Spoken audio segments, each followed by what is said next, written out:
Oh dear. Oh dear.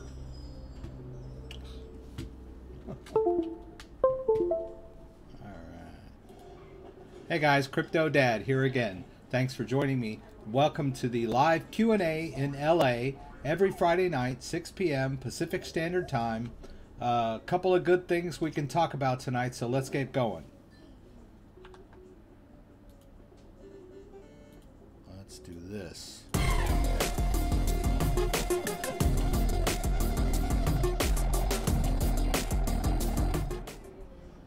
All right, welcome back, guys. Sorry about last week.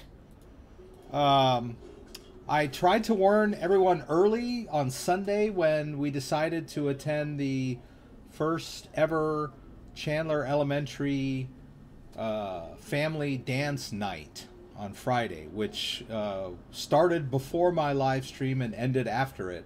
So I knew that there was no way I could squeeze it in before or after. So I did my live stream last week on Thursday, but I updated the date to the 31st, but I forgot to change the day. So it came out as Friday the 31st instead of Thursday the 31st. I think maybe my my live stream splash screen, my thumbnail icon was correct, but the title of the video was wrong. So there was a lot of confusion, and people kept asking me, you know, what day is it and that stuff. So, but I'm back, and I noticed there were some questions. So I'm gonna go down here, and let's see. Open my Ledger Live. On the top of it says new update. I wasn't on my computer, and when I clicked on update, it wanted my Apple ID. I'm confused. Why would they ask me that? Well, the short answer is they don't. They do not ask, whoops, oops. They do not ask for your Apple ID when you're running Ledger Live Update, unless you somehow click behind it or something. Let's log in. I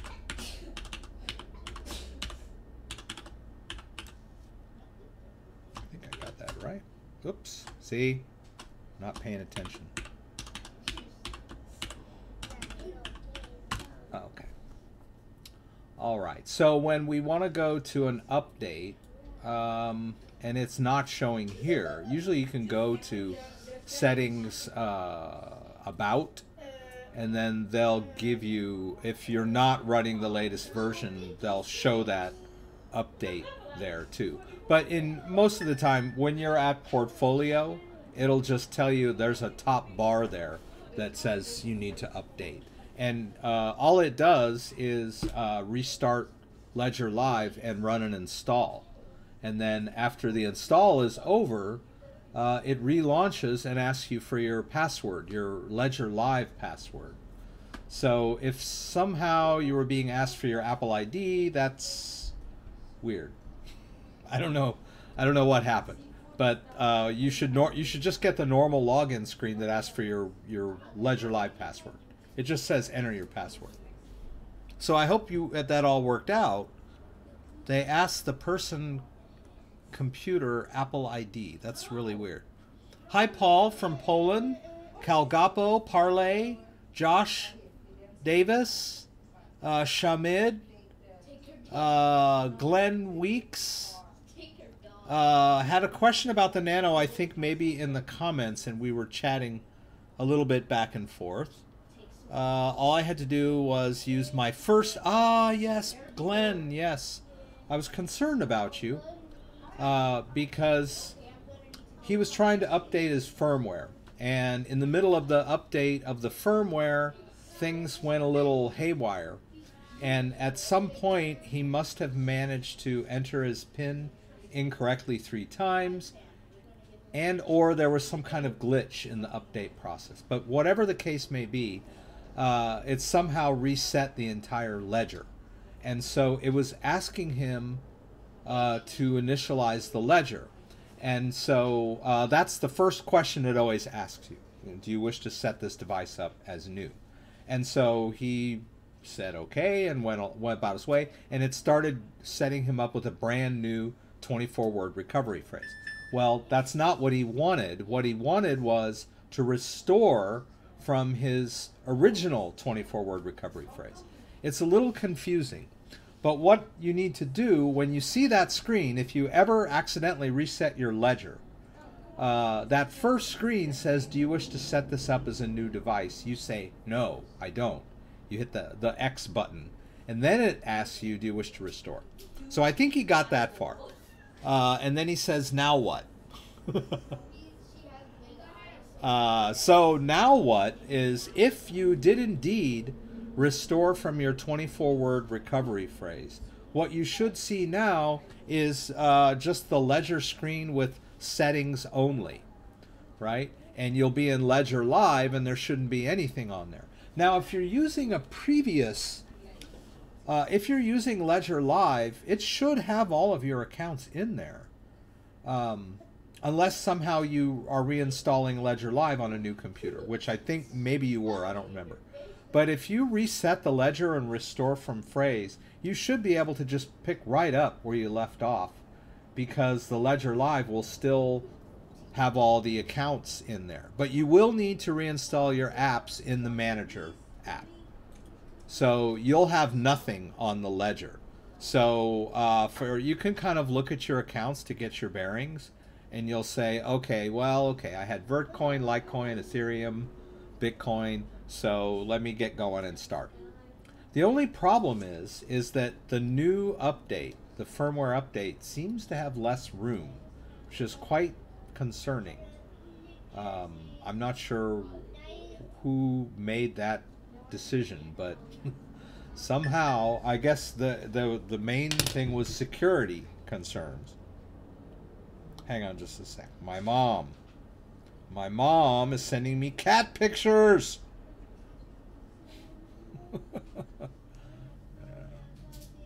Please. Okay. All right. Okay. Did I go yellow there all of a sudden? That was weird. I look more yellow than usual. Echo, turn on concentrate. It's concentrate. Oh. All right. Okay. Actually, it must be my Elgato thing. All right. So anyway, oh, thanks for the $5. You want to know who else is sending you cat Willie pictures? Mae. Who else is sending me cat pictures? Hold on. I'm busy here. Huh? Okay. What? Actually, there's some news to talk about, but I'm going to say thanks to Willie, who is one of our local real estate agents. I always like to give him a little plug. I think I have to do real estate. There we go. There we go. There we go. There's William. Thanks for joining us again, William. I like that house. Maybe we'll all be able to go in on a house when we all see our realized our dreams in crypto. But thanks again, William. It's nice to have you here. All right. So Glenn, hopefully you'll be able to get yourself back up and running when you start reinstalling your apps. And we can talk about that a little more lately. Stephen M, hello. Paul B from Pittsburgh, hello. Rebecca Hunt, happy Friday, thank you. Back on Fridays this week. Crypto Space Group, hello. Crypto Curious. I am also sending you a cat picture. Oops, what's this? See. Ah, okay, show them the cat picture. I'll just send. Oh, she sent it to me on my phone. Okay. Okay. Is that a video? No, that's just a picture. This is what I sent. It's a bit of an old picture. It's an old cat. It's from grandma. Okay. She used to have. Okay. Moving right along. Sorry, I brought it up. Okay. I cannot click over there. I have to click here. Let me look at the latest question. My weekly credit card limit on Coinbase was at $2,000 a week. I logged in last night and it was reset to $200 per week. What happened? Crypto curious. I've never seen my limit go down. But I'm a pretty steady user of Coinbase. And so I sort of established a pattern of regularly making purchases of cryptocurrency in the $50 to $100 range. Over time, my limit continued to go higher and higher, even though I wasn't making any huge purchases. I did do some withdrawals that were higher than that back in early 2018. So they had I established a pattern as a regular user, and I think that I sort of passed all their red flag tests, right? I was not a red flagger. I wasn't doing anything out of the ordinary. I wasn't logging in from different areas. So let's just assume that maybe you not a very regular user of Coinbase. You had the account, you didn't use it for a while. Maybe it got a little stale. Maybe you logged in from your aunt's house when you were on vacation and you looked a little flaky. I don't know. I don't know why they would lower your limit. And I've never tried to get a hold of them on the phone. I don't know how easy that is. I sort of left that back in 2017 in December. It was like, there's no way you're getting a hold of Coinbase tech support on the phone. But maybe you can now. Maybe it's not as hard as I think it is. But I would ask them, since it's, it's a personal thing, find out why. Although sometimes these companies don't tell you why. I had the same thing with my credit card. They lowered my limit, and I don't really know why they did. But it really was a bad time for them to lower my limit. And I called them and I asked them, and they were kind of like, we can't tell you. I was like, what do you mean you can't tell me? It's my account. Why can't you tell me? And I think they said, oh, you got to do this, that, and the other. And I was really livid that they wouldn't tell me why they had lowered my limit. But anyway, that was a credit card. That wasn't Coinbase. So I'm not really sure why they would do that. They've never done it to me. But it's not out of the realm of possibility that they might think you're flaky or you're not using it enough. So they figure, yeah, I'm just speculating here. So I don't have a really good answer for you.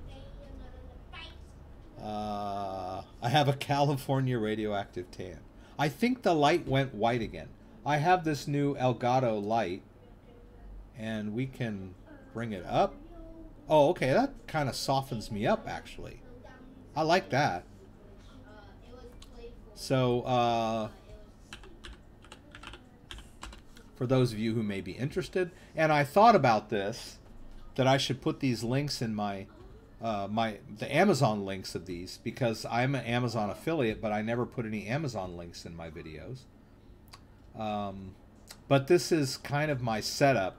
Now, I only have one of these, the Elgato. I have one, and I have the green screen, which is really nice. I really like it. I of course, already had the computer. I don't have this, like, this box they've got down there. And I already had a webcam, too. But yeah, it's pretty cool. I'm pretty happy.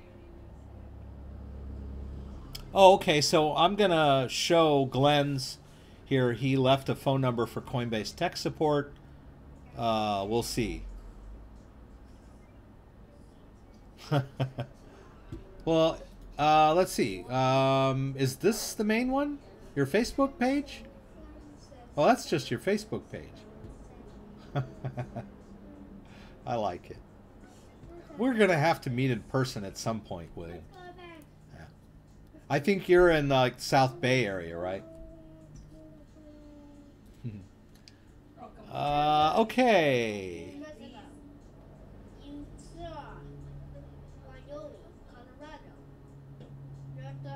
Yeah. Yeah, so yeah, you know, there's a lot of talk about crypto being dead because of the bear market, but William has a very good point that you should cultivate your limit on Coinbase and try to get it higher so that when the time comes and you are ready to, you know, jump in with both feet, then you'll have the limit, you know, that you need or want. Yeah. Hey, Chadwick. Nice to have you here. All right, so first of all, let's take a look at our CoinMarket cap. And Bitcoin saw a pretty good run-up today, the last 24 hours. At one point, it said 8%, but I think it was almost flirting with 37 at some point. And it's been in the doldrums for the last couple weeks, like around 34. So a nice little jump for Bitcoin. And the market as a whole, too. You can see Ethereum is up. Litecoin is way up. EOS Bitcoin Cash. Yeah, of the tops, yeah, I think your Litecoin is really the big winner. So there's a story about Litecoin and how it had a big run-up lately. I think it's kind of adoption. It's slow adoption. And it's kind of, it's nice to see him kind of take a jump, but it's also nice to know or hope that the crypto market will just generally gather momentum as it goes along, and we won't see like these speculative runs. I mean, they're all fun and a game. You know, everybody's happy when Bitcoin runs up, you know, 300% over the course of a few months, but it's much better if they just steadily gain momentum over time, I think. But I really want to talk. Thanks, that would be great. Coffee. I'm a big coffee fan. William May. So I want to talk this. I've been talking about this with my wife for the last couple of days. I want to talk about this big story that's been making the rounds for the last week or so. And I'm going to show you the big mainstream article about it. And here it says, a major Bitcoin exchange has a serious problem. And of course, they're talking about the Canadian exchange, Quadriga, I guess, QuadrigaCX or whatever it is, its full exchange name. So if those of you who don't know the story, they have millions of dollars worth of cryptocurrency locked in cold storage wallets. And I love the guy that wrote this article couldn't be more condescending about Bitcoin and cryptocurrencies and exchanges, but he doesn't really make the distinction between holding your cryptocurrency on an exchange and holding it in your own wallet. And that is the real point here. So he says $200 million are now locked in a so-called cold storage wallet. So-called coin storage wallet. Like it's some sort of like scam or something, you know. But here's the thing. The guy, if we take everything at face value, and most of these articles are, that the owner slash chief operating officer of this cryptocurrency exchange passed away in India unexpectedly. His passwords died with him. Okay. Now, yes, he should have made sure that other people had access to his passwords, these valuable passwords. I get that, right? And yes, a lot of people are unhappy that their money is inaccessible, but it's not lost, right? Here's the point. This whole process that occurred with this exchange, that no one can get into this exchange, that's positive. Everybody's painting it negative. That is a positive testament to the power of cryptography and cryptocurrency, right? That means that no one can access this cryptocurrency because it's locked away by cryptography. And the holder of the password is gone now. The problem is that these other people trusted someone else with their cryptocurrency. But we've got the wife, so everyone in the business, they've hired all these top hacker people to try and gain access to his computer and his cold wallets and all this is devices, but they can't, right? That is the power of cryptography and cryptocurrency. No one can get your cryptocurrency if you have it stored properly, right? So the lesson here is cold wallets are frigging awesome. They're unbreakable, right? You just have to remember your password. That's all. And I do, right? And I talk to you guys every week about cold storage wallets. And have I ever whined and complained that, oh, I can't get my cryptocurrency? No, I don't, because I control this wallet and I know the password. And I also have it stored safely away in case of my untimely demise, right? So this whole fiasco, if that's what you want to call it, is a testament to cryptocurrency. It's not a negative at all. And every story that I've been reading has been painting it in a negative light. Cryptocurrency sucks. You could throw your money down an empty Bitcoin cold wallet and lose it forever. Well, yeah, if you trust it to somebody else. Here's another very negative article about this whole thing. The security dangers of cold storage. Cold storage is dangerous. No, it's not. It's super awesome. And nobody can get into this wallet because they're not the ones authorized to do it. That's the beauty of cryptocurrency, right? So I'm sorry to go nuts over this story, but it just like, it's so amazing that they're making this out to be like the most, you know, Bitcoin is dead. I think, what was this? He wrote, Bitcoin, well, we're taking the password, computer, so Bitcoin, leaving investors. Here we go. Leaving investors and users of the exchange unable to access their funds and whipping up fresh concerns about the future of digital currencies because somebody died and their password died with them. I mean, I don't mean to make light of this fine human being that passed away.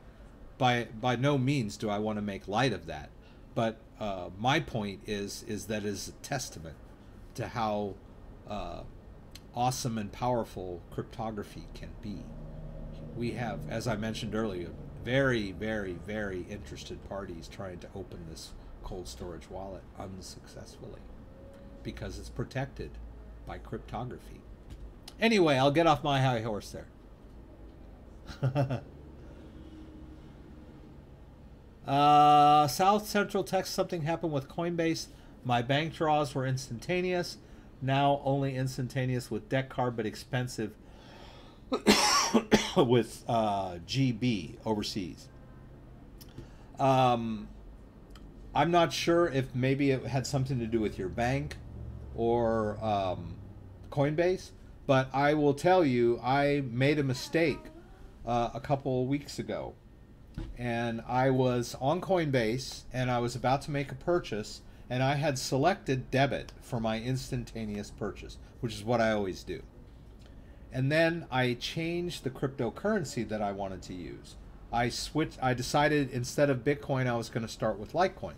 When I made the switch from Bitcoin to Litecoin, the lower one reset and it put me back to a bank account instead of debit card. And then I made the purchase.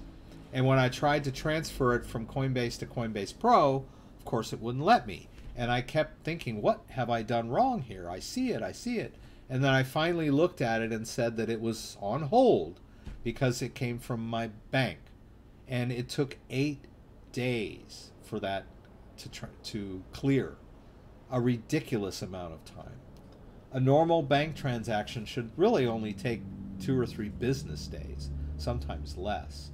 So I'm not sure if that's a Coinbase thing or a bank thing. They've decided that, you know, on cryptocurrency exchanges, they're going to take longer to clear, but that's ridiculous because I purchase from Coinbase all the time. And I've made a couple of purchases from the bank, but most of the time it's the debit card from the same bank. So they should know that I am a customer of Coinbase and that I regularly make purchases.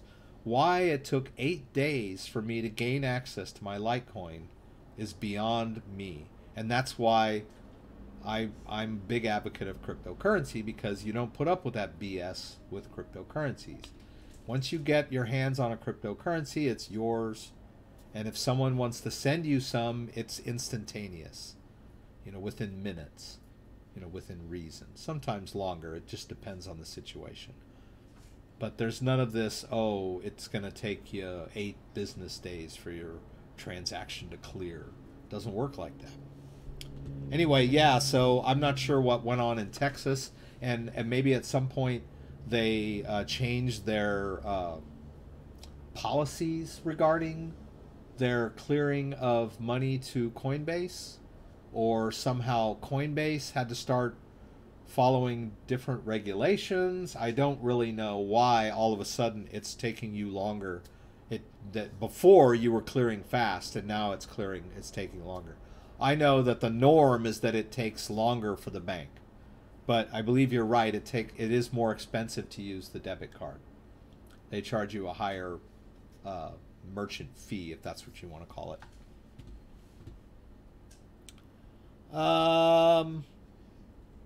Anyone? Coinbase support did answer the phone. I was told that the algorithms were the problem and my case was under review. Hope all gets back to normal. Silly question. What do you know about XYO network? Well, the only silly question is the one that goes unasked. Coinbase giving us our BSV. In UK it only takes 2 hours. That's good. That's good. The answer XYO I know nothing about. Whoops. I don't know if that's like some kind of cryptocurrency exchange. Let's see. The bridge between realities. Oracle enabling the virtual world to request cryptographically secured data from the physical world. This includes location data, audio data, temperature, video, and more. Join us in building the technical infrastructure that powers the world of tomorrow. Very interesting, but I haven't done much research on it, so I can't make comments on that, really. But it looks interesting. A lot of very ambitious projects that are integrating blockchain technology. You know, blockchain is a cryptographic ledger, distributed, decentralized ledger, and it can be used for a lot of things. So I always enjoy when we see new applications coming out. But do your research before you jump into anything. It always looks good, and you know, and it only costs you a couple of grand to hire a fancy web designer to make a beautiful website. So always do your research. Don't just, oh, this website looks so professional, and then, you know, go throw your life savings into this token. A lot of these things, they take time and effort. And if you believe in the project and you've thoroughly done your research and you looked and you see there's a token somewhere,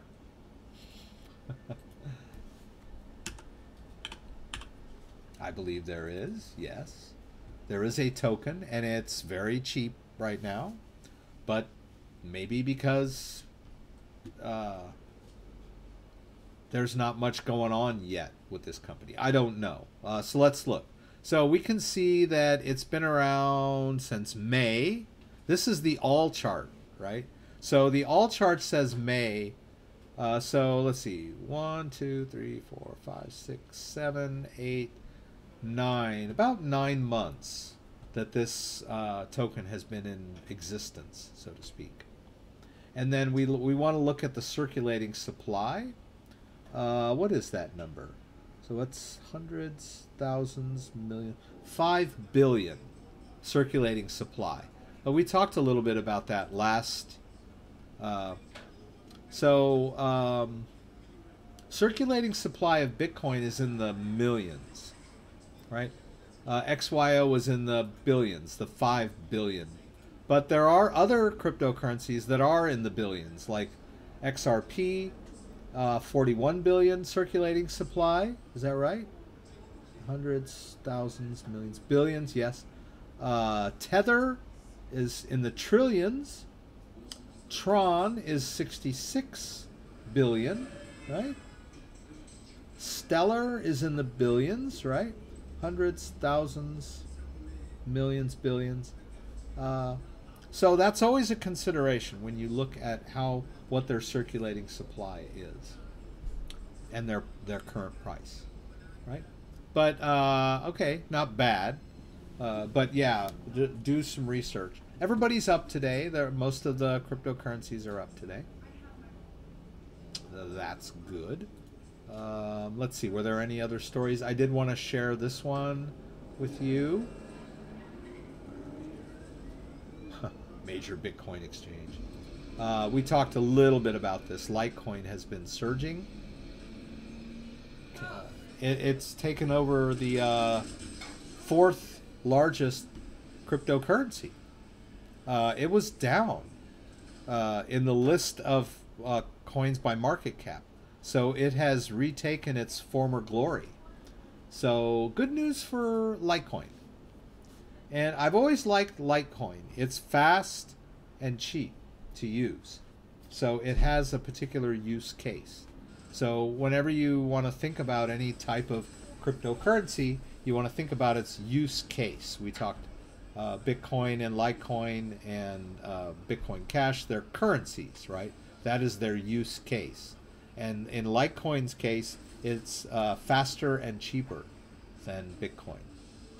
All other things being equal. And then there's other types of cryptocurrencies that are programming platforms or application platforms, like Ethereum, EOS, Tron. And then there's the ones that are currency conversion, financial service type ones, like XRP and Stellar, right? And then there's the privacy coins, like Monero. Monero, Dash, and Zcash are privacy coins, but they are, you know, first and foremost currencies as well, right? So there's a lot to think about if you want to get into cryptocurrency. There was a question about Tron Scan. Why don't we go to the Tron website and take a look at Tron? Before, when you go to the Tron website under Explorer, you got this Tron Scan, and let's see if it comes up. Right, and so there's a wallet, right, and you can sign into it. Before, just a couple weeks ago, you could not. There was no Ledger option, right? Before, you had to go download that Tron Scan software, and I used that software for quite a while. Let's look at this. And I've talked about it and used it. The only thing is that it hasn't been updated in quite a while on GitHub. So there's not a lot of development going into the standalone Tron Scan desktop software. Right, so, but now the Tron website has a Ledger sign-in option, but it's still relatively new. Tron is always improving and changing their website and updating. So the last time when we played around with it, there were a few glitches with the market, I believe. I was able to look at my balance. So when we use Tron and with a ledger, we don't use Ledger Live. We have to use a third-party wallet. But you still go through the process of connecting your ledger.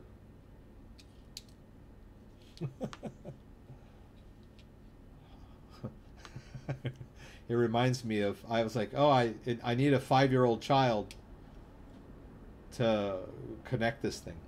It's too easy. There's an old Marx Brother movie where Groucho looks at some paper and he goes, even a 5-year-old child could understand this. And he goes, get me a 5-year-old child. I don't understand any of this. Okay. All right. So we put in our PIN first.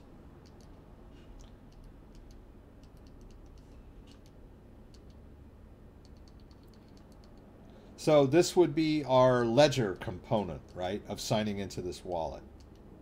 So we go through the steps on the ledger, we enter our PIN, and then, okay, and then we navigate over to, oh, I guess I had Ledger Manager going. I don't really want that, but that's okay. We'll get off. I was screwing around earlier with that. All right, so we need to navigate over to the Tron. There it is. There's Tron. So that's the ledger component. You launch, you connect the ledger, enter your PIN, and enter the Tron app. Once you've done that, now you can sign into this Tron wallet with the ledger option. We sign in here, and it should see that there's a ledger connected, and it sees the public key of the ledger. It shows you the public key. And then when you click sign in, it accesses the private key, and you can see your balance. Now, you can't send anything out unless you authorize with the buttons, right? That's our cold wallet security. So the ledger is protected with a PIN and a restore phrase. We were talking about this Canadian cryptocurrency exchange, and so if they had been able to find his password, they would have had access. But they also should have been able to find his recovery phrase. You could restore cold wallets with the recovery phrase, but apparently they can't find that either, right? So they're out of luck. He probably just memorized his password, and then he probably put the recovery phrases. I'm sure he must have written them down somewhere, or stored them somewhere, maybe on an encrypted flash drive or on his computer. I guess they can't even get into his computer because he's got encrypted hard drives and passwords and everything. Anyway, so you could use your recovery phrase to gain access to this wallet as well. But we don't need all that. We've got access now. And so your question was,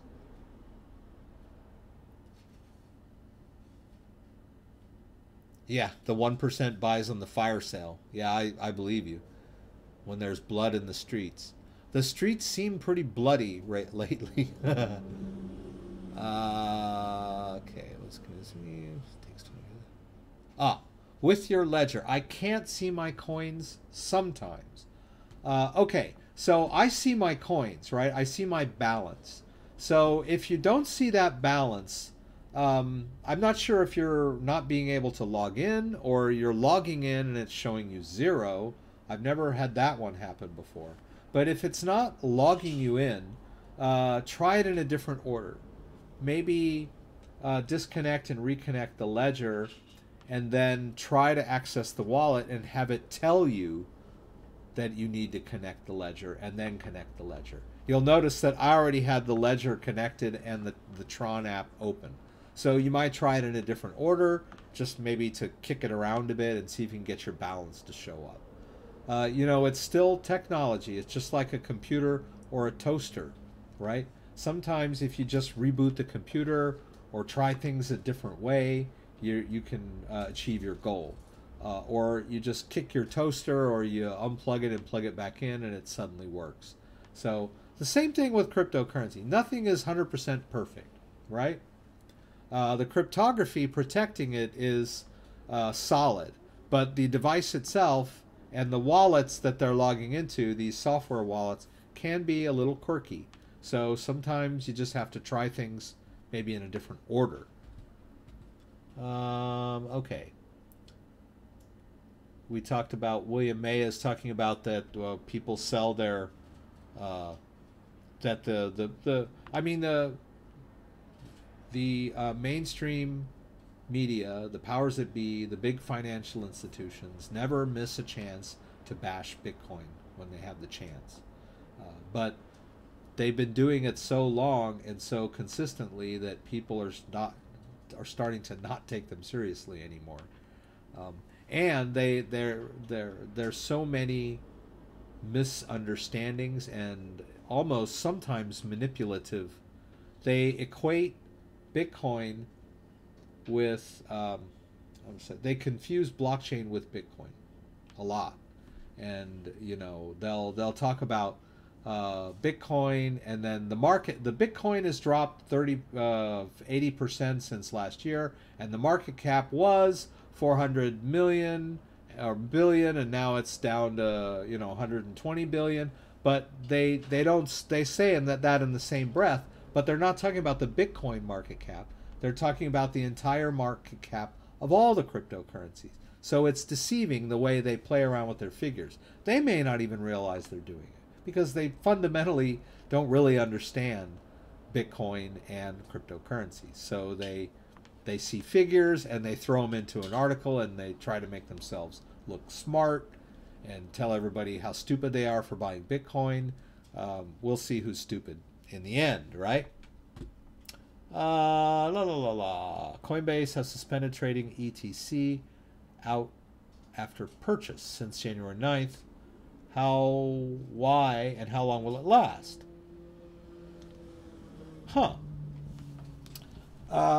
I had someone ask me the same thing about Bitcoin a few weeks back, and we went on Coinbase, we bought some Bitcoin, and we sent it to our wallet with no trouble. So, all right.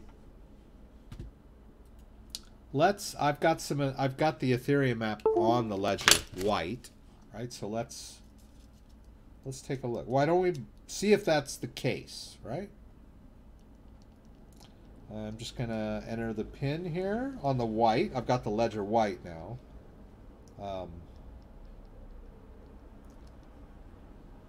I think some people, we talked about what how you utilize two ledgers, and in my case, because they're not allowing us to hold very many apps, I've got my Ethereum app on the Ledger White, and then the Ledger Black has Bitcoin, Tron, and Stellar, and Litecoin, I think. So if we've got the Ethereum app here, we can go in here. And can we send Ethereum to this address from Coinbase? All right. So let's see. Let's verify that address. Okay, I'm going to make sure it's the same address I see on my screen.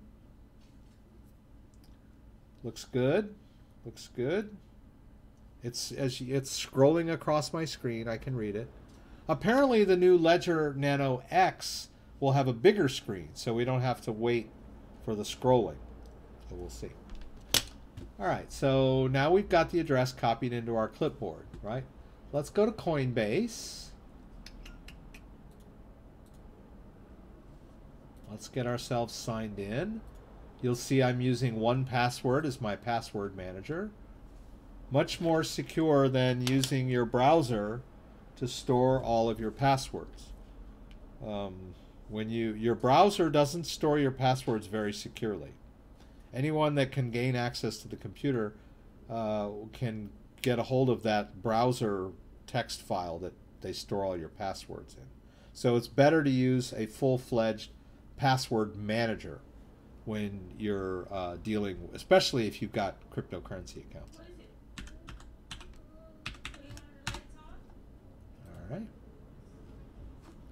All right. So here we are on Coinbase. I'm going to indulge you and go ahead and buy some Ethereum, even though the price is a bit up today. I will go ahead. So we're going to do buy, sell.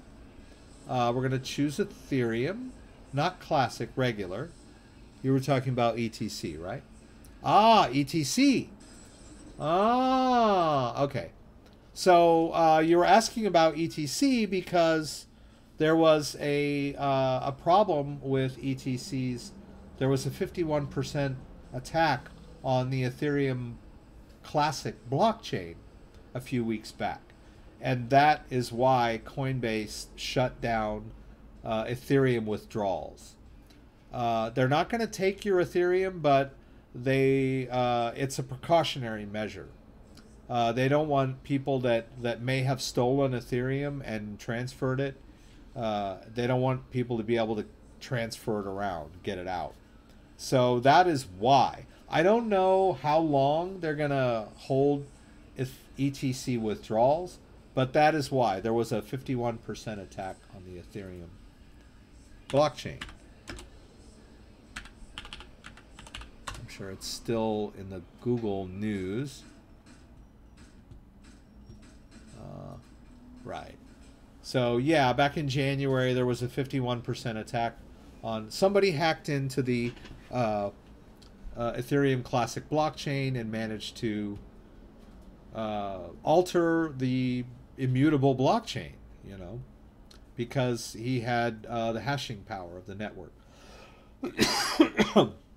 This is a danger with some cryptocurrencies. So that is why they've stopped letting you withdraw Ethereum. Sometimes it takes me 20 minutes to view my coins on Tron scan. Well, that's interesting, you know, because it only took me a minute to get logged in.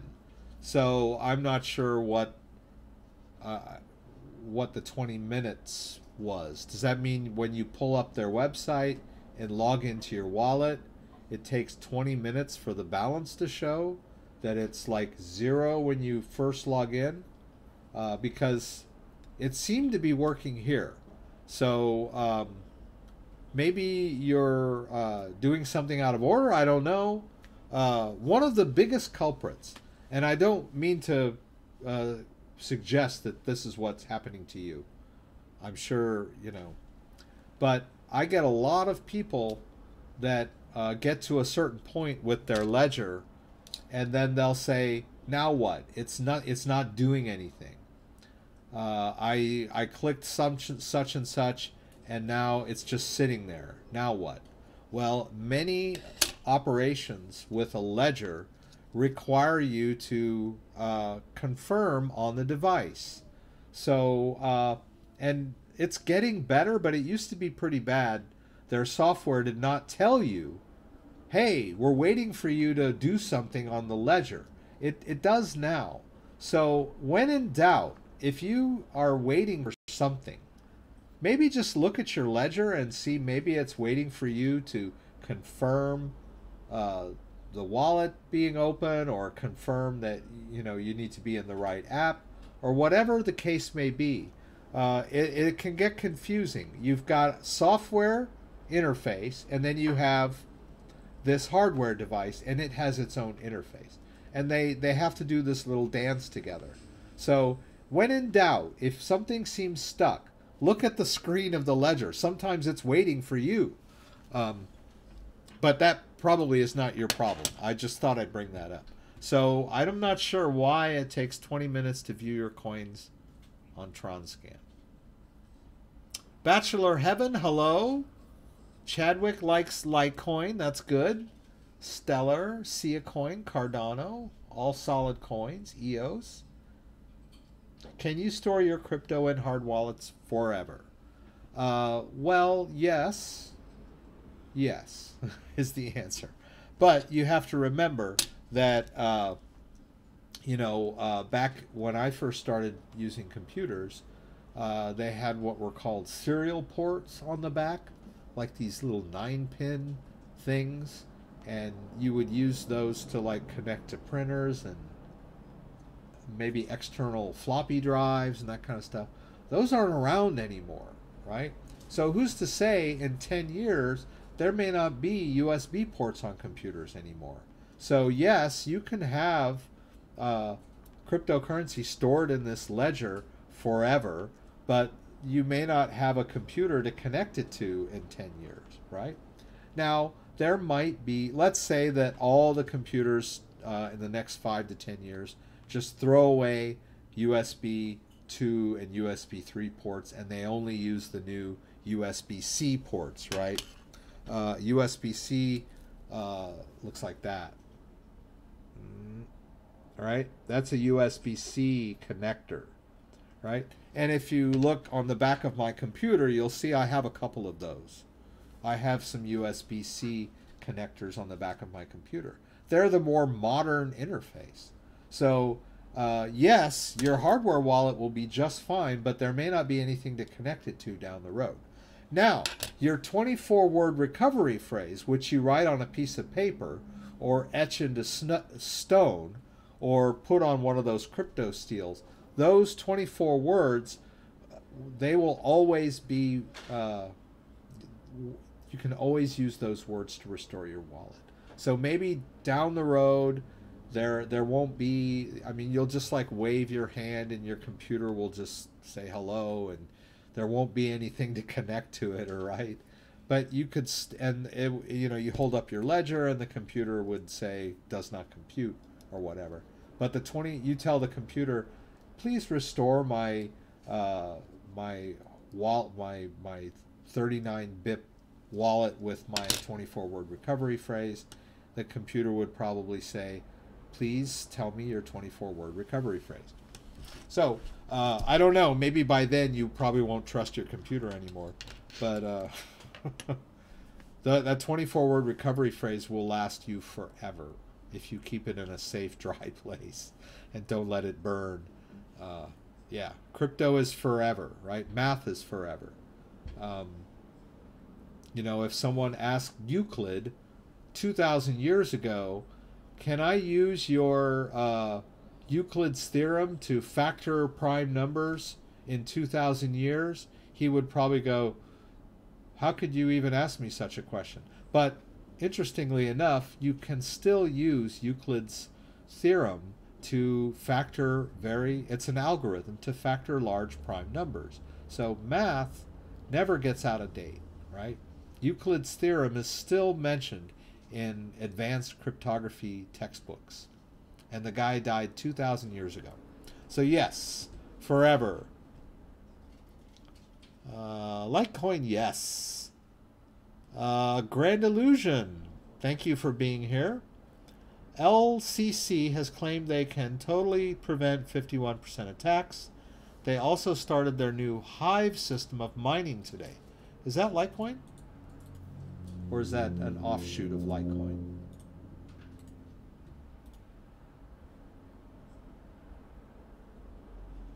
Let's see, coin.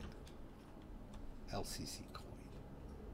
Oh, Litecoin Cash. Okay. All right. Litecoin Cash. Yes. I remember Litecoin Cash. There was a big controversy when Litecoin Cash came around. Everybody said it was a big scam. Charlie Lee said it was a scam. Turns out it wasn't a scam. It was a new coin. And just a bunch of metalhead programmers, right? Trying to make a better Litecoin. And they were trying to bring back the old ASCII miners that weren't any good anymore to mine Litecoin Cash, because it was possible to use an outdated ASCII miner to mine Litecoin Cash profitably, whereas they wouldn't work on Bitcoin anymore. Bitcoin is too complicated now for like 5-10-year-old mining rigs to work anymore. the blockchain difficulty increases every year. So if you buy a miner, it's only going to mine for a good year, maybe year and a half before it's not profitable to use it anymore. Costs more to use than what it mines. But Litecoin Cash, they said, hey, you can you know, pull out the old miners that you had gathering dust and they'll work. Anyway, Litecoin Cash. So they've come up with a way to avoid 51% of tax. That's good.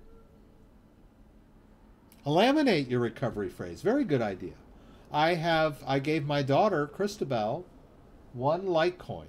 And it's in a paper wallet, which I printed out and laminated. And she's got it stored in her bedroom. And it's keeping very well, you know. Paper gets pretty messed up after a few months, really, depending on where you've got it. Paper is pretty fragile. Yeah, so when you laminate it, it does really well when you laminate pictures. Like if you print a picture on your computer and then you put it on the wall, you'll notice it'll fade after a couple months. But if you laminate it, that color holds. So the same with your paper wallets and your recovery phrase. Laminate them. You can also store them in a text file on an encrypted flash drive. Another safe way to store recovery phrases. Or an encrypted hard drive. Or an air-gapped computer. There's lots of ways to make sure that you don't lose your recovery phrases. And then I told you last week, I think I mentioned you could, you know, you could paste it behind a picture and give the picture to your mom or dad or your brother. You know, if your house burns down, you go to your brother and you say, hey, you know that picture I gave you for Christmas last year? There's a recovery phrase, you know, paste it to the back of it. So there's lots of ways, poor man's ways, to make sure you never lose your recovery phrase. Mike N asked me if I'm participating in the Tron BitTorrent BTT. That's interesting because let's see if I got any. Let's look here. This is the Tron wallet that we opened up. Let's see if there's any BTT in it. I don't see any. What a bummer. No BTT. This wallet. Now let's look at these TRC20 tokens. No, not any TRC20 tokens on here. Oh, that's because this is on the Ledger White. Is this the Ledger White? Or no, that was the Ledger Black, right? I don't know if there's any on the Ledger White or not. It gets confusing sometimes. But let's see. I think I had, if I log into this,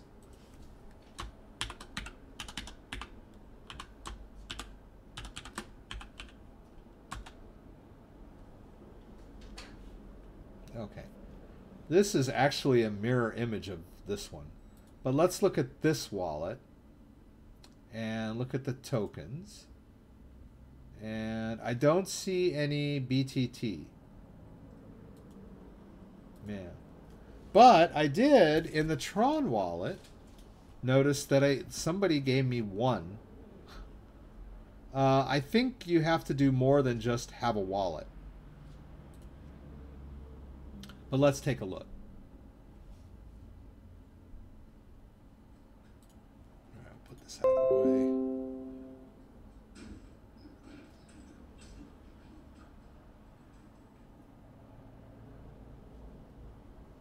Having some trouble mirroring my phone. Wanted to do that.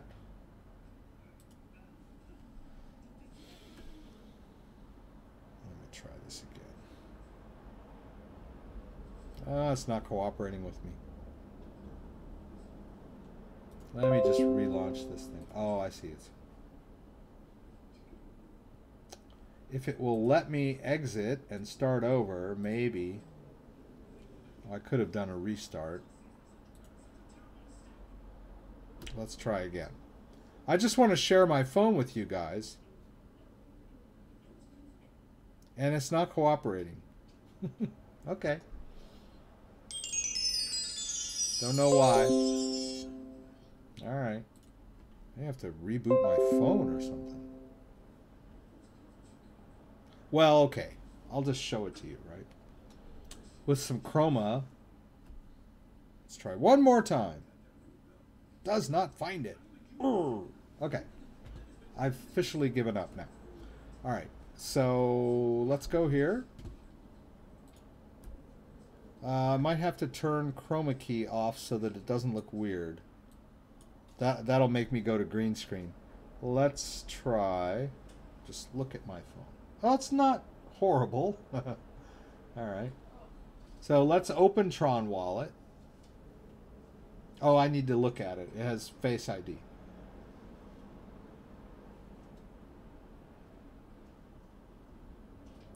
And you see that I got one BitTorrent down there.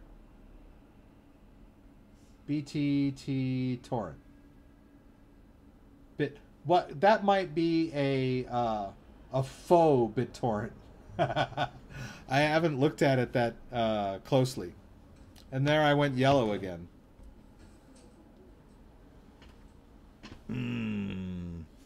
There I go. I don't know why that happens. So that might not be BTT. Is that what they call this thing? Let's go back here. That might not be the BTT. I don't know. The thing about airdrops is, and I may just be an idiot for not being an airdrop person, because there's a lot of airdrops, and if you catch the right one, you might have some valuable coins on your hand down the road. The problem I have with airdrops is that they usually want, well, they have to. I mean, they got to make sure that they're not giving the same person this, coins over and over again, right? If they keep, so they have to identify you in some way or form, usually by like your email or your phone number. And when they say, "Oh, I want to give you free coins, just give me your name and your phone number," I'm kind of like, I get enough robocalls as it is. I'm really not that keen on giving out my phone number just to get some worthless coins. But like I said, those coins might be worth something someday. But you can gather airdrops all day long. But I think I'm a naysayer, but I think the last time I bashed on airdrops, someone in the stream started telling me how much money they've made doing airdrops. It takes a special kind of patience to do airdrops. And then another thing about airdrops is a lot of times they need you to spread the word. So they'll say, okay, if you join our Telegram group and then you paste your Telegram link to us on your Facebook page and on your Twitter feed and blah, blah, blah, then, we'll give you some coins. That the problem with that is that you're going to be pasting links all day long, and all your friends are going to think you're a weirdo because you're constantly hyping coins. So, if you want to get in the airdrop game, there's a lot of patience involved. Now, you could, I guess, create faux accounts and just create a new Facebook account or a new Twitter account that you only use for airdrops, and then have another Facebook account that you use for friends and family. I know my wife has 2 Facebook accounts. One she uses only for coupons, right? Only for getting coupons. The other one is the social one. So there are ways around all that. But you're basically working for somebody else and hyping their coins for them if you want to get airdrops. But there may be ways where you can get free coins without doing anything. So don't let me talk you out of airdrops if you're into it. But I haven't looked that closely into how I could go about getting the BTT coins. Now, I also heard that they sold out in like I don't know, 17 minutes or whatever it was when they actually went on sale on Binance. So you had to have been pretty lucky to even have gotten some. My strategy, which I found in 2017, is there's no way I'm going to get the coin on the ICO, right? Buy a bunch of Ethereum, get ready, the coin gets released, I try to buy it, I can't get it, other people get it. What I do is I wait till after the airdrop is over or the ICO is over, and then it goes on an exchange or two, right? It might get in some of the early, kind of rinky-dink exchanges. But as soon as it gets on an exchange, all of the people that invested in the ICO cash out their holdings, make their money, and the price goes down, and that's when I buy. If I'm interested. If I'm interested in that coin, I try not to get the ICO. I just wait till it's on an exchange and then buy a little bit of it. That's my strategy. I'm doing good. Okay, so Mike is airdrop not going to Ledger Nano, that he's saying. Now, I've also heard, and like I said, I don't do much airdrops, but I have heard from others that the Ledger Nano wallets are not good for airdrops, and I'm not sure why. I think it has something to do with the micropayments. The constant micropayments will overload the wallets. The wallets are really not designed to get like micropayments like several times a day or whatever it is. That airdrops don't work well on the Ledger wallets. So my advice, if it's not landing on in your Ledger wallet, then maybe just download a Tron wallet that is compatible with BTT, right? There's lots of Tron wallets out there, desktop based, Android based, web browser based.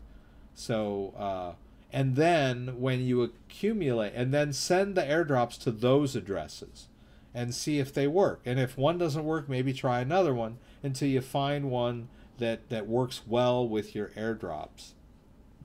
And then let the airdrop, if you're out there hawking the coin or posting links or whatever, earning your airdrops, or giving out your phone number or joining Telegram groups or whatever you're doing, let it accumulate in that wallet, and then every week or so maybe transfer it to your Ledger Nano wallet. That's what I do. Okay, right, and that was my understanding too, that if you own Tron, you would get BTT. So that was why we looked at this wallet and, with bated breath, hoping to see some BTT in here. But maybe I'm not going to get it right away, because I've had this wallet for a while. I mean, it's an established wallet. And as you can see, I have received other uninvited airdrops over time. So there's nothing wrong with this wallet. The wallet works fine.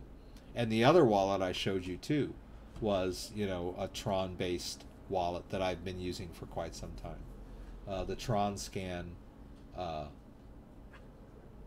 Tron wallet, Tron-based wallet.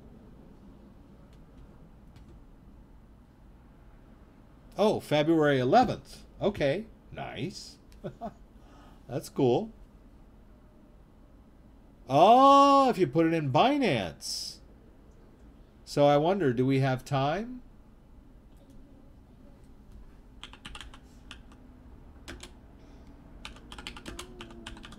Let's check that out.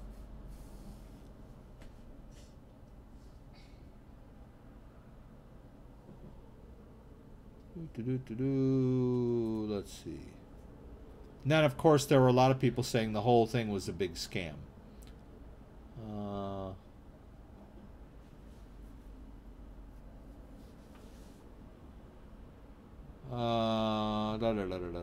So, but I mean, I believe you. I would like to show it to everyone else in writing but I can't find an article about it. But that sounds right. That like they say, okay, you put some Tron. Why don't we do that? Just for the heck of it. All right. So let's go to Binance. Let's sign in. If this works. Okay. Let's two-factor in.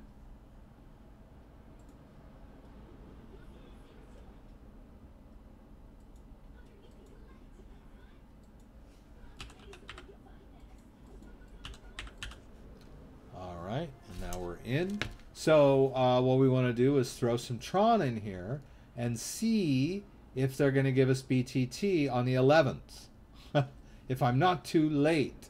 All right, so let's go to funds. And is there any Tron in here at the moment? Let's put Tron. Okay, so TRX. I have no TRX in here at the moment. So let's deposit some TRX.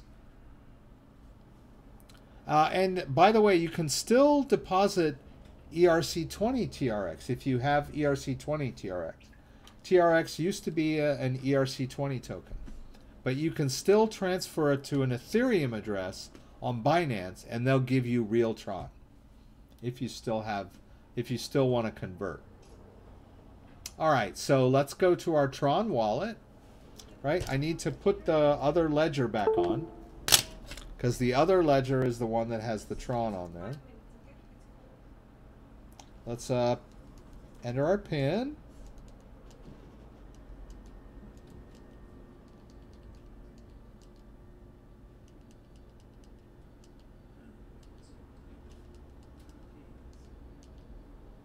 All right, and let's go to the Tron. And the reason I'm doing this is I wouldn't be able to send out unless I was actively in this wallet, right?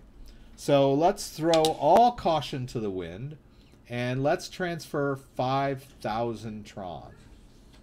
All right, so what we need to do is we need to go over here and get the address, right? Where is it? Oh, that's deposit.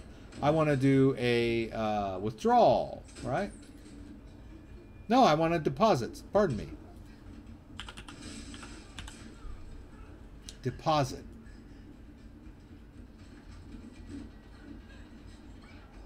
I send only Tron. Okay, right. Okay, I get it. I'm gonna send Tron. I'm just gonna send some Tron. So give me the address. Okay, there it is. So we're going to copy the address. Let's not throw all caution to the wind. Let me demonstrate to you the safe way to do this. Right? I'm sending Tron to a new address. So let's test it first. All right? Let's hit wallet and send. And we're going to send to that Tron address. The Tron address starts with a capital T. I've got 9,400 available. Let's send 50. All right, and hit send. Right, it needs me to confirm. Are you sure? I'm going to say yes, and then it wants me to confirm on the device. That's the key there, right? It tells me 50, right? I'm going to confirm, and it was successful. Okay, cool. Right? So we just sent 50 Tron to our Binance account. Let's take a look over here and see what happens. Let's refresh. Binance, you can go to funds. Oh, here. That's new. They didn't used to have that there. This used to be on the bottom. We can go to transaction history, look at deposit, and hopefully in the next couple of minutes we're going to see a pending deposit. It should say pending, right?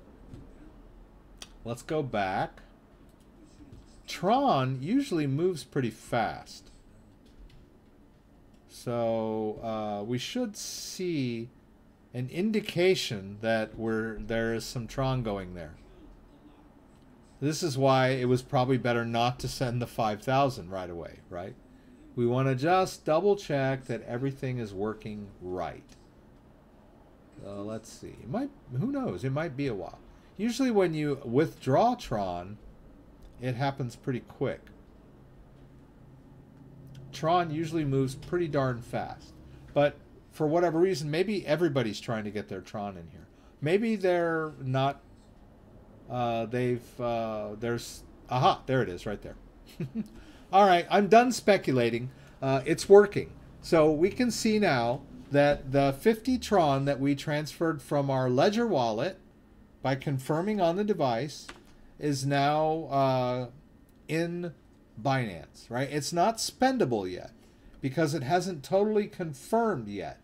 But I know that that Tron will be there, right? It's just not spendable. I can't send it anywhere else yet. So if we go down to Tron, we should see, oh, not even yet. Pretty soon you'll see, you're going to see total available, maybe not. Maybe that's on trades that you see those. So maybe it won't show up at all until it's completely confirmed. But we can watch the, oh, there it is, 20 of 19. Or 19 of 20. It should be there any second now. All right. Let's, well, I mean, it seems like it's moving pretty quick. So let's just confirm it, right? That it actually ends up in our wallet. Just to be on the safe side. Oh, 29 of, huh. Confirming 29 of 19? That's kind of weird.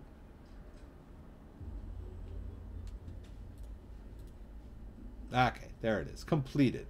So now we can go to balances. And Tron should be right there, right? Okay.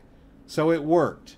Oh, and Binance will give you a success, right? Binance success alert email, right? So it's there. Right? So let's, I mean, we want to get some BTT, right? So, and we've got some Tron. So let's go ahead and send some more. Oh, and then also your wallet will tell you here that you sent it, right? So let's go back and let's deposit some more.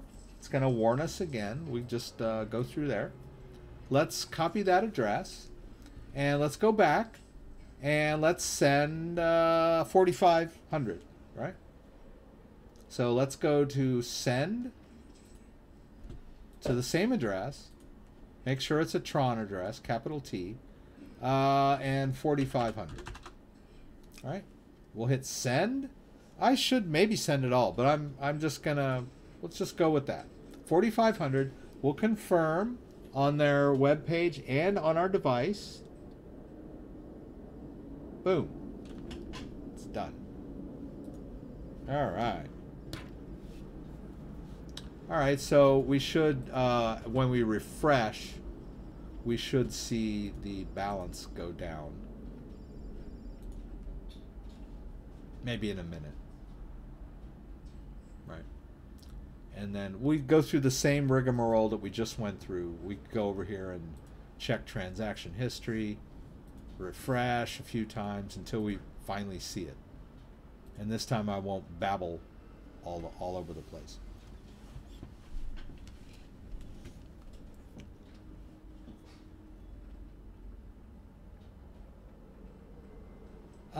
Yeah, the BTT token is a unique, it's going to be a utility token. It's a token that you can use on BitTorrent, and you will be rewarded for sharing your downloaded files longer, or what we call seeding. Whether they were your files originally, or your original content, or if you downloaded the file and then kept it running, kept your BitTorrent client running. That's called seeding. Basically what you're doing there is you're opening up your computer to other people on the network so that when they're trying to download that same file, they can grab pieces of it from you. And everyone works together, then everyone can download things quickly and easily. The problem with BitTorrent is that if you go on BitTorrent and you're looking for a file or a movie or a song or a piece of software or any other kind of file, you download it, you generally will immediately stop using your BitTorrent client and go about the rest of your day. You don't necessarily you aren't really motivated to keep seeding, you know, and that's the problem with these BitTorrent system, is that there are a lot of leechers, people that just download and leave. So BTT is trying to solve that issue to make it worthwhile for people to seed. They're trying to build a whole ecosystem, right? And let's hope it works.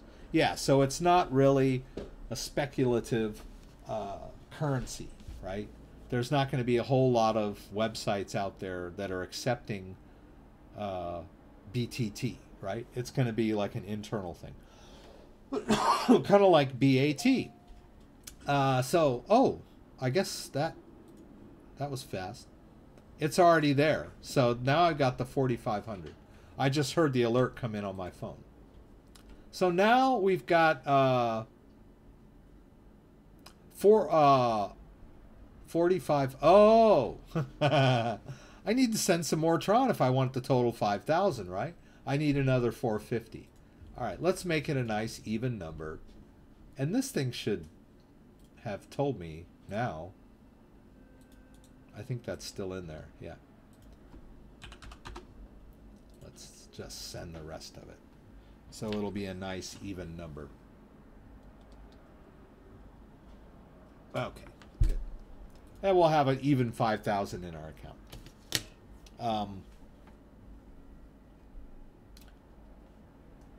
So, I should say there, it's 49.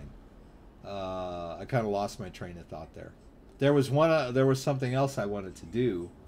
I had a good idea to do a demo for something else, but I kind of lost it there.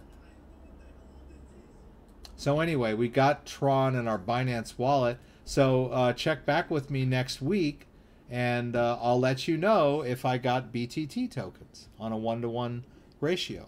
That would be cool.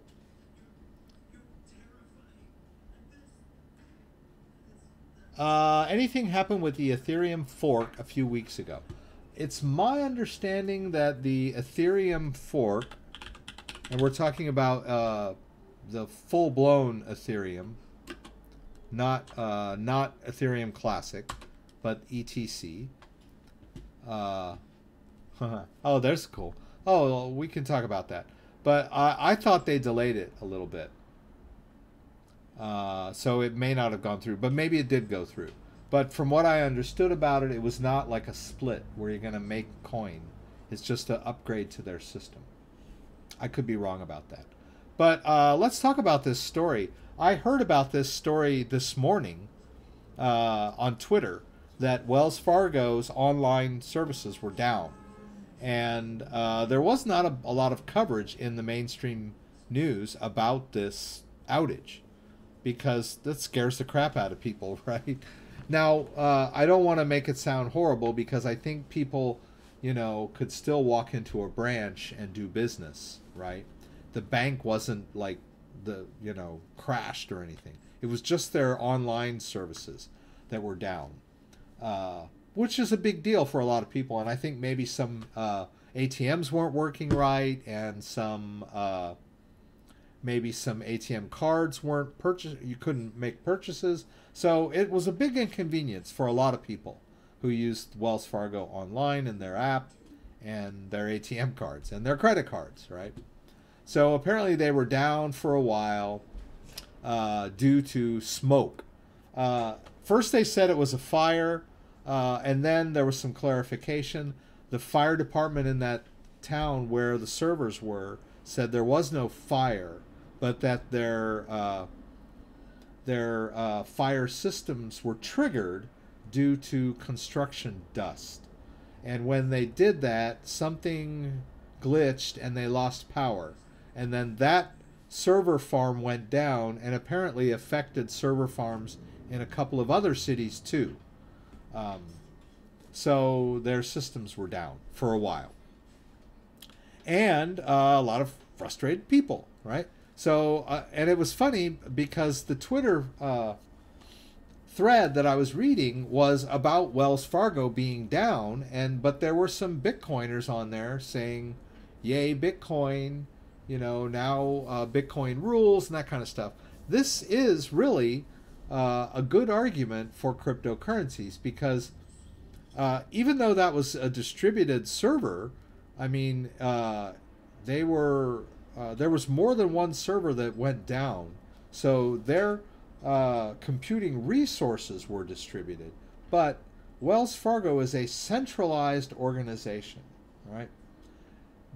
Everything has to be centralized, cleared centrally, right? So you swipe your debit card and the numbers and the bits go to Wells Fargo.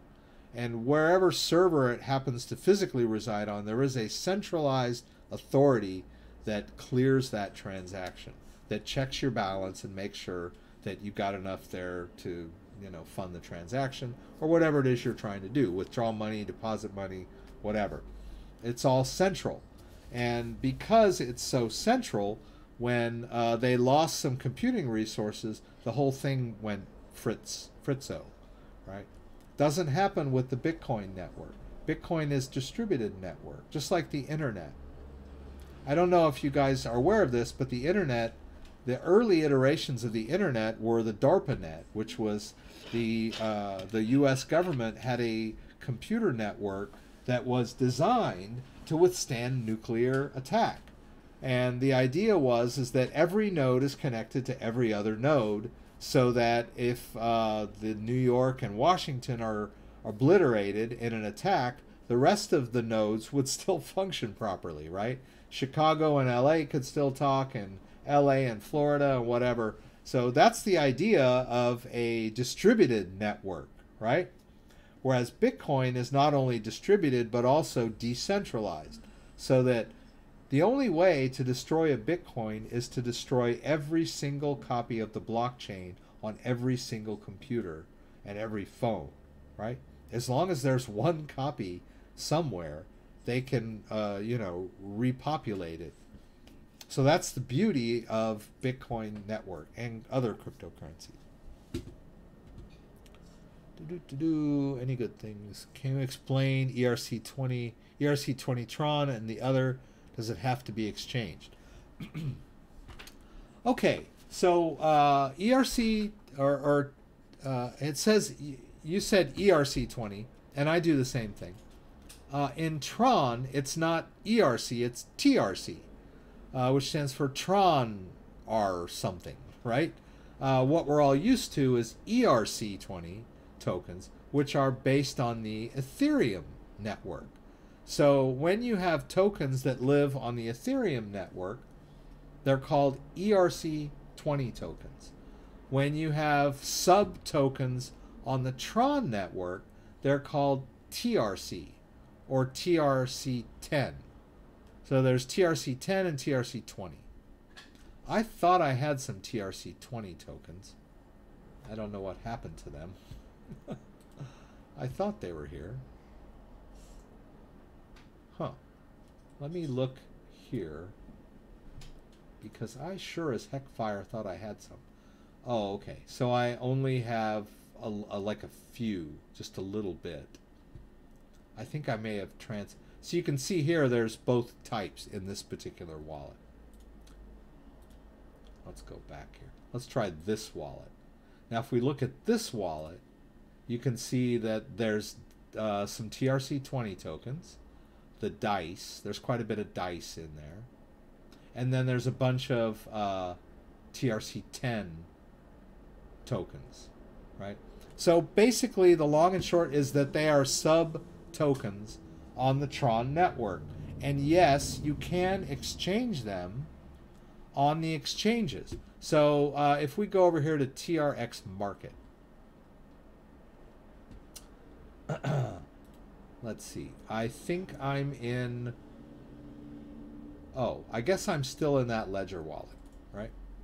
And here's where I had some issues last week. When I tried to do some exchanges, they failed. So let's try again. Let's just for the heck of it. So let's say that we were... let's see here. Let's go back. I want the TRC. Yeah, see, they keep changing their interface, so it's making it hard.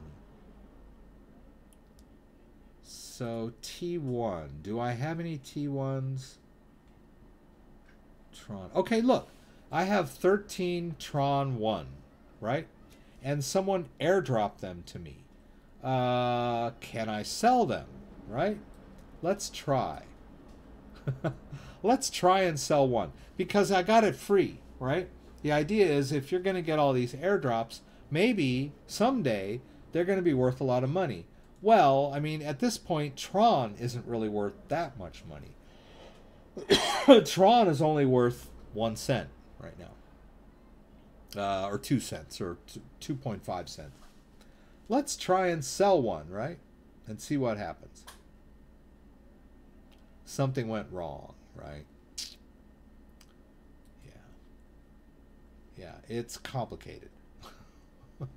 Let's try to buy some. Okay, how many? Let's buy 10, right? Let's not go crazy. Let's buy 10 and see if they'll let me do that.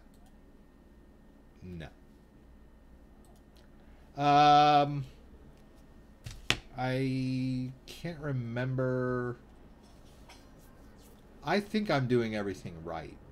I think that I was able to do this. Let's go over. Let's log out of this wallet.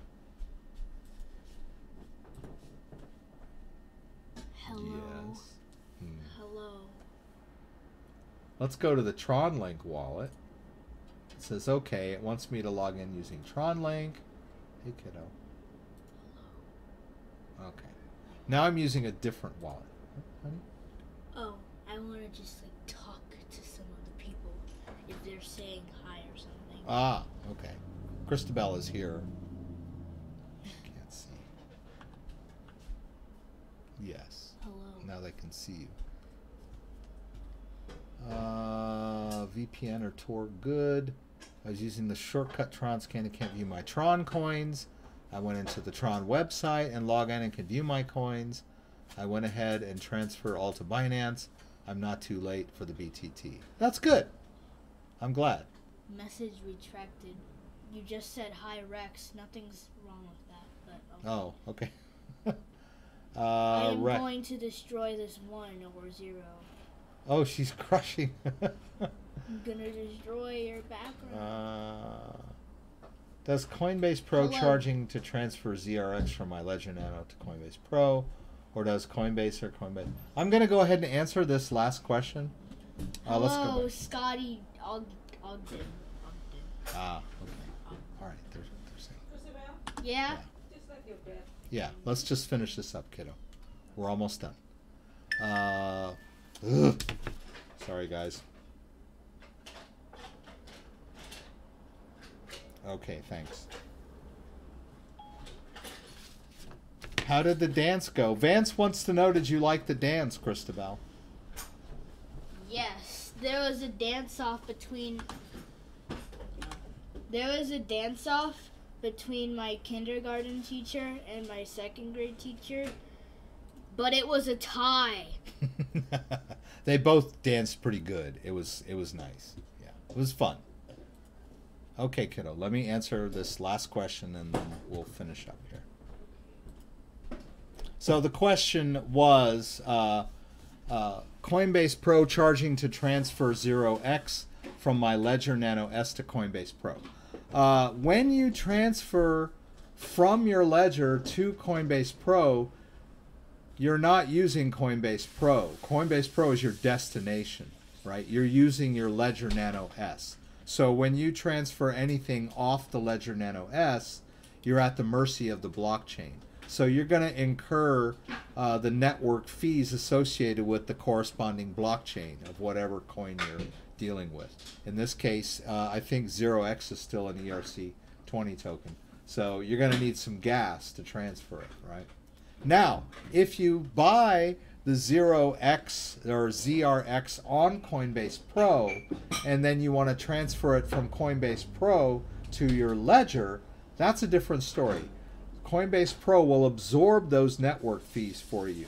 So you can transfer your entire balance from Coinbase Pro to a ledger without incurring any network fees. That's the beauty of Coinbase Pro. But when you're going from the ledger back to Coinbase Pro, then you don't get that same benefit because the Coinbase Pro has no control over it until it hits them. So you're transferring across the open blockchain, and you have to pay the fees. Christabel is 9. 10 on March 4th. Okay. She'll be 10 on March 4th. Not 6. She's not 6. Her brother is 6. What brother? You. Well, I was... Okay, I'll answer this last question, Zhang Kao. We don't know for sure if they're just going to give us Tron for by virtue of having a Tron wallet. I do not see any BTT in any of my Tron wallets, and I do get a lot of uninvited airdrops. The what was suggested or what was indicated by one of the users is that if you want to guarantee yourself some BTT, you need to transfer some Tron into Binance. And I think we got it all there now. We transferred 5,000 in Tron into our Binance account, and Binance is going to guarantee us some BTT. So I've been told. We'll see. But I don't know if they're just going to give it to you if you've got it in a wallet. Maybe, maybe not. But we checked our wallets, and we don't appear to have any in any of our wallets yet. But apparently it's not going to happen until the 11th anyway. So next week, I'll let you guys know. All right, I got to wrap it up. It's after 7:30. It's time to relax, have a beer, watch TV, and get ready for next week. I'll try and throw up some new original videos this week. A lot of neat stuff happening in the crypto world. And I'm still waiting on that Ledger Nano X. If you want a Ledger Nano X, you can pre-order one. Just check out my description below. And you can see down there that I've got a Ledger Nano X affiliate link that you're welcome to click. It's not going to cost you anything more to use my affiliate link than it would if you went there on your own. And it's not taking you to some third-party guy that's selling Ledger Nanos out of the back of his truck. I am directing you to the Ledger Nano official website. So if you're interested in getting a Ledger Nano X or any Ledger Nano product, I encourage you to use the affiliate link in my description. I get a small commission for that. And I believe in the product. I have one on pre-order, and I'll demonstrate it as soon as I get it. All right. Don't forget, every Friday, 6 p.m. Pacific Standard Time, the live Q&A in LA. Hope to see you again here next week. If you like this video, give me a thumbs up. If you'd like to subscribe to my channel, I would appreciate it. When you subscribe, there's a little bell that you can ring or click that will allow you to be alerted whenever I post new content. Once again, thanks for joining me, and hope to see you guys again soon.